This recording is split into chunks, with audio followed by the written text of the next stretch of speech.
Looking back, I can see how I was being prepared to lose my job. Over the past 3+ years, there were at least two strong moves of God that served as warnings and also as preparation. The first was during COVID. When I moved from my apprenticeship to my full time job at IBM, I wasn't getting the proper support to perform my job. If you want more details, you can check out my previous video where I go into detail about, how I lost my job, why I got fired. I was beginning to have doubts about whether it was for me, but everyone told me that it was imposter syndrome and I should just keep pushing and everything will be okay. And I was new to the team, and this whole work from home on a mass scale, it was pretty new, and I was pretty much an afterthought for most of COVID. I started on that team during COVID, and I was an afterthought for a very long time. I had most of my day free to literally find other ways to get paid, pursue other avenues of income, and that is exactly what God was telling me to do.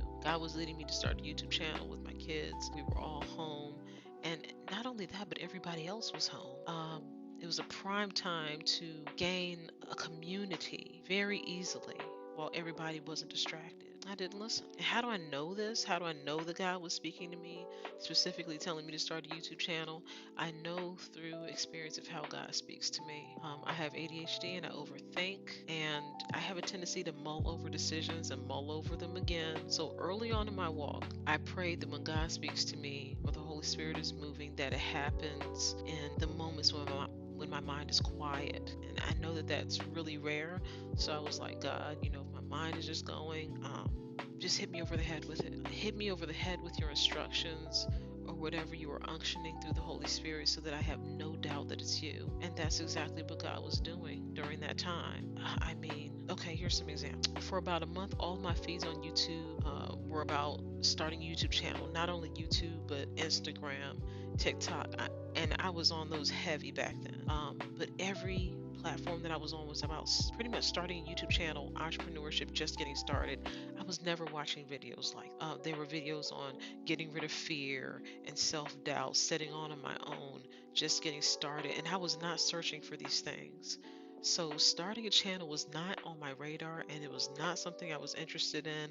You know, I am I'm not old, but I'm not, I'm like seasoned. I'll say that.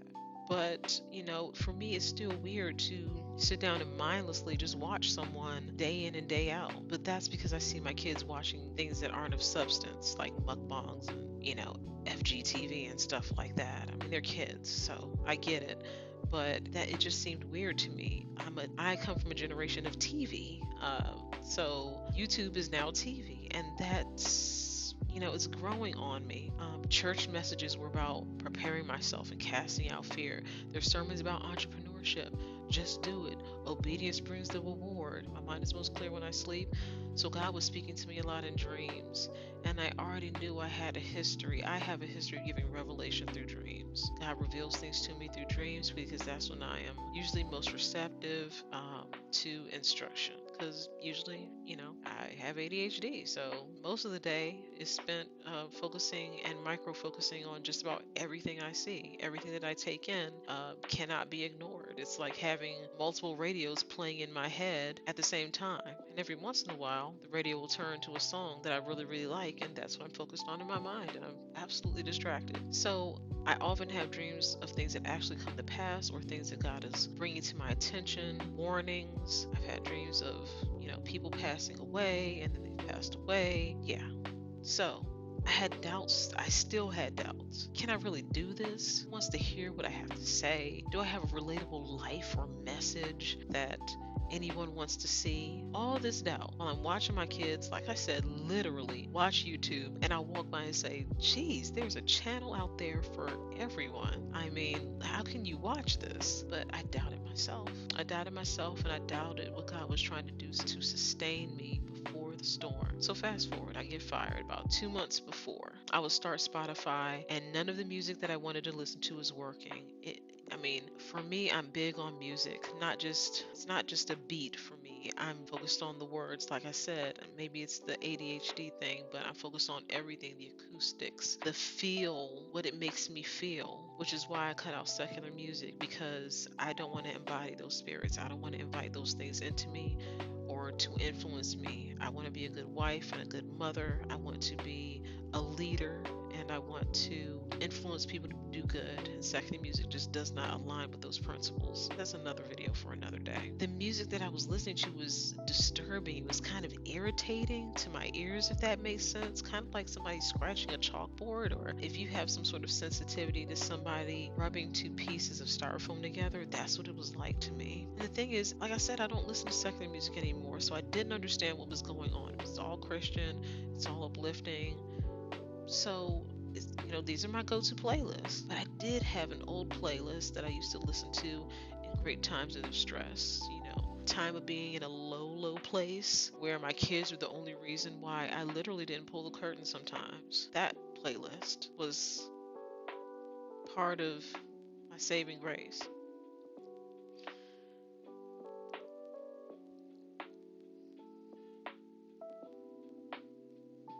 I've been thinking about that.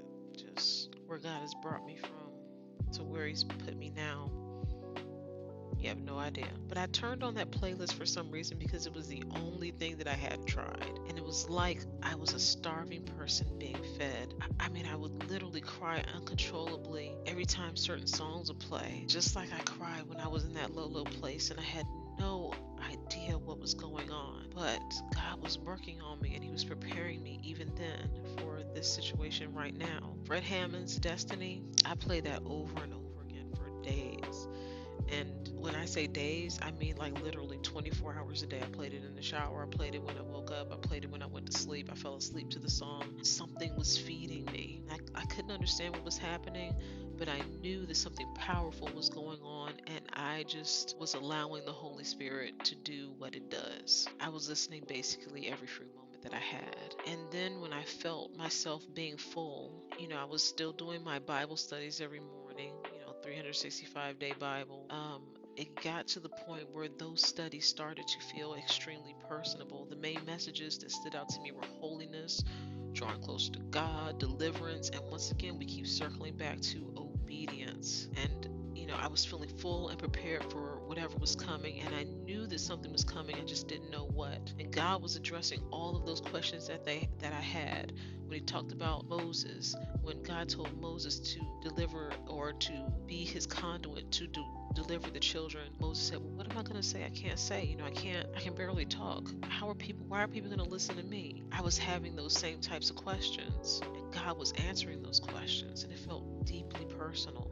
I started getting the same feeds about starting a channel again that I had gotten years ago. And I was literally praying to God. I'm like, God, I am goofy. I don't know what I'm going to say. I don't know what I'm going to do. Lord, my house needs renovating. I'm ashamed. Every type of excuse and thing that could come up. God, I don't have a right camera. All I have is my phone. Guess what I'm talking to you on? My phone. Everything that I could think of that was an obstacle, God was talking to me and reassuring me that it was going to be okay. For some reason, I searched Miles Monroe's sermons. And I've heard of Dr. Monroe, but never listened to him. So basically, I knew of him, but that was about it. The first message I listened to was called Understanding the Purpose for Your Life. I'm going to drop a link to the Fred Hammond song on Spotify, but I'm also going to drop a link to that sermon. If you don't do anything else today, you need to listen to it. Listen to it all the way through. Miles Monroe is one of the only authors, Christian or otherwise, where every single review that I've seen has 5 stars. Every book, every sermon. I mean, the man is just gifted, and I'm still I'm on Miles Monroe. God is revealing so much. I'm gleaning so much from that ministry. But you need to listen to Understanding the Purpose for Your Life. Once I heard that, I laid every excuse aside and I totally give it to God. And that doesn't mean that there haven't been things that keep coming up to try to alarm me. But when it happens, no, and I'm not gonna sugarcoat it. When it happens, I'm like, oh my God. But then I'm like, oh my God, He's got me. And today, something came up, and the Spirit was like, okay, you trust. Okay, you trust. When are you going to get to the point where you stop having these reactions? Your first reaction just needs to be, oh my God. And so when I say growth season, the natural man still can't understand or believe what's going to happen, but I'm trusting. I'm laying it all down and I'm just trusting. I'm yielding and I'm trusting.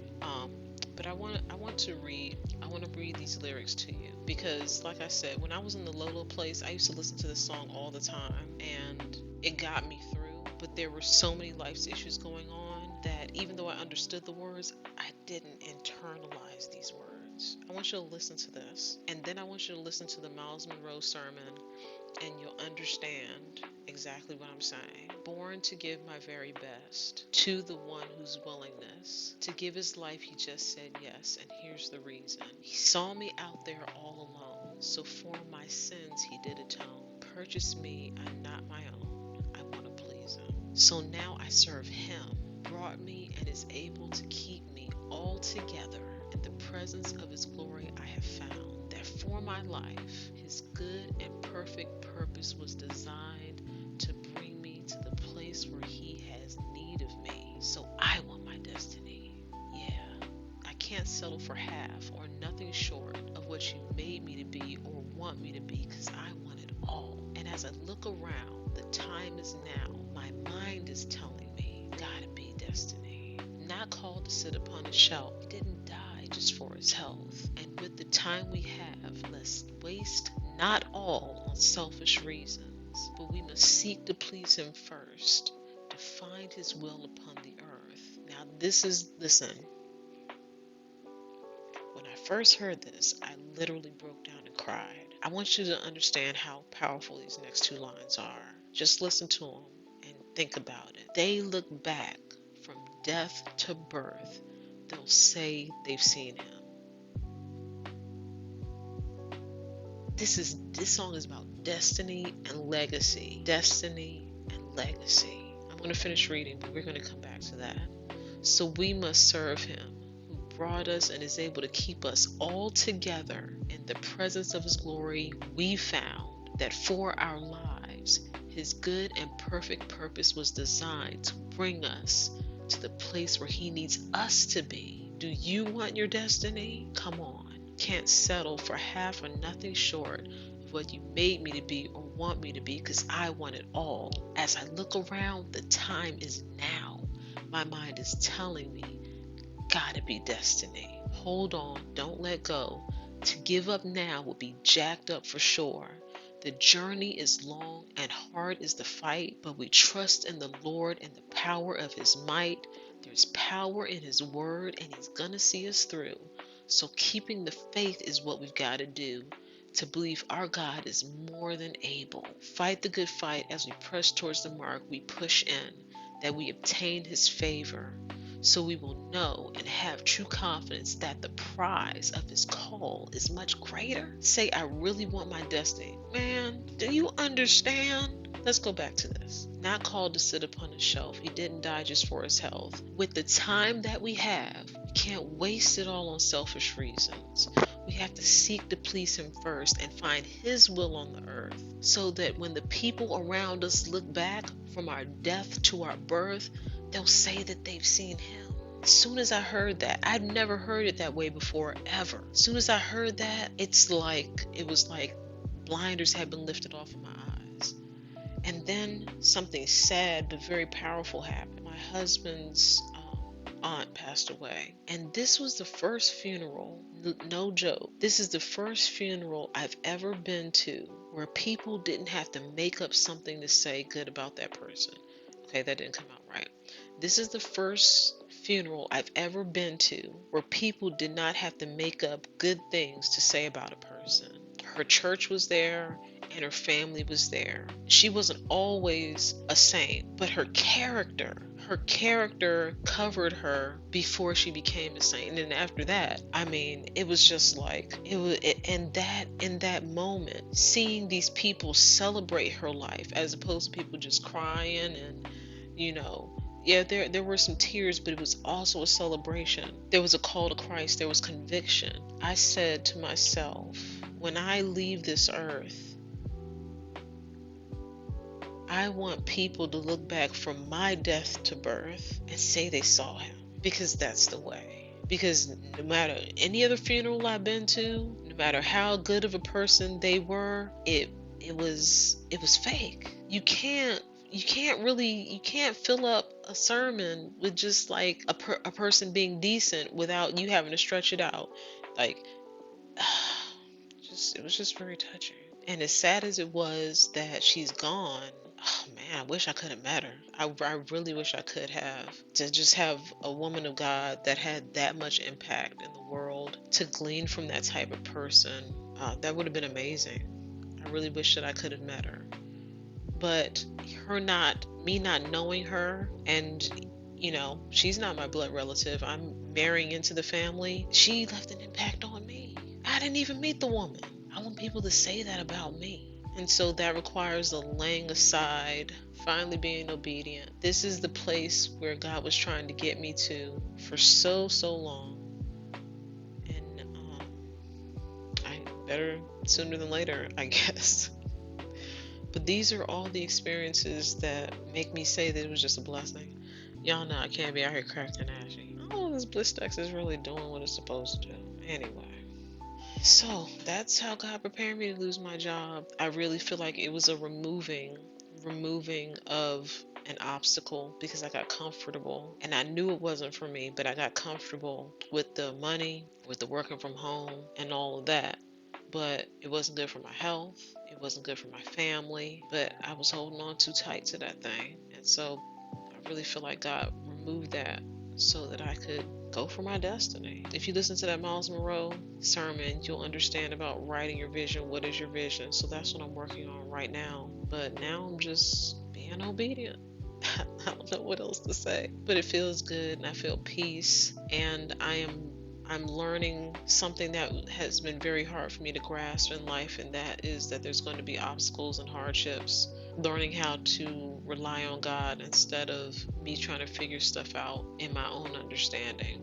So just learning how to let go and yield. That's the season that I'm in now. It's definitely a season of growth. Yeah, thank you so much for joining me on this journey. I have a feeling that it's not just me. I have a feeling that there's a lot of people in their growth season. It's a lot of people that are laying some things aside and some distractions aside so that we can reach for what's greater. And something that I've observed is that we're a rare breed. A lot of people are just content to scroll Instagram, get up, go to work every day, come home, eat, sleep, poop, and die. But God has so much more for us. And it's not that we are a rare breed. What's funny is that God has called all of us to be that and to walk into that abundance. But for the people that actually pursue it, it's few. It's few that are willing to walk that narrow path. So that's why I'm trying to build a community of like-minded people to uplift one another, to pray for one another, to share with one another, to be transparent with one another. And it's a journey, and it's definitely what is the term? It's a marathon. It's not a race, and so that it requires some endurance, and it's not something that we can do alone. God comes first, but then we find people around us who are like-minded, who are pushing us towards our vision and pushing us towards our destiny. So with all that being said, like and subscribe, hit that notifications bell. It's going to be content just like this. Also some lighter stuff with the kids, and just living life, but it's all around self-sustainability, and for me that includes Christ as the head. So if you like stuff like this, stick around and we'll see what's coming up next. Be blessed.